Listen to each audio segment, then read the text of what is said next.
Hi friends, ఒకసారి ఈ video clip చూడండి. నాకు తెలిసి మీ సోషల్ మీడియా స్క్రోల్స్లో ఆల్రెడీ మీరు ఈ వీడియోని చూసే ఉంటారు. దీని గురించి కొంచెం డీటెయిల్గా తెలుసుకునే ప్రయత్నం చేద్దాం. అసలు ఏంటి ఈ పెంగ్విన్ స్టోరీ? ఇది 2007లో వచ్చిన encounters at the end of the world అనే డాక్యుమెంటరీలోనిది. ప్రముఖ జర్మన్ దర్శకుడు వెర్నర్ హెర్జోగ్ అంటార్క్టికాలో దీన్ని చిత్రీకరించాడు. సాధారణంగా పెంగ్విన్లన్నీ గుంపులుగా ఆహారం కోసం సముద్రం వైపు వెళ్తుంటాయి. కానీ అక్కడ ఉన్న ఒక పెంగ్విన్ మాత్రం తన గుంపుతో కాకుండా సముద్రానికి మరియు వాటి నివాసానికి దూరంగా ఉన్న మంచు పర్వతం వైపు నడవడం ప్రారంభించింది. ఆ పెంగ్విన్ వెళ్తున్న దిశలో ఆహారం, నీరు ఉండవు. అది దాదాపు 70 కిలోమీటర్ల దూరంలో ఉన్న మంచు ఎడారిలో వెళ్ళడం అంటే మరణాన్ని వెతుక్కుంటూ వెళ్ళడమే.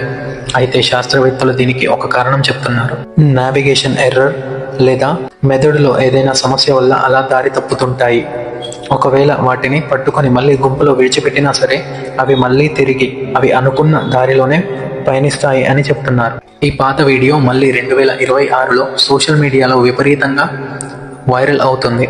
దీనిని నేలిస్ట్ పెంగ్విన్ అని పిలుస్తున్నారు. జనాలు ఈ వీడియో చూసి భావోద్వేగానికి లోనై వాడు ఓడిపోయాడు కానీ కొన్ని కోట్ల మందికి స్ఫూర్తినిచ్చాడు అని కామెంట్లో తెలియజేస్తున్నారు.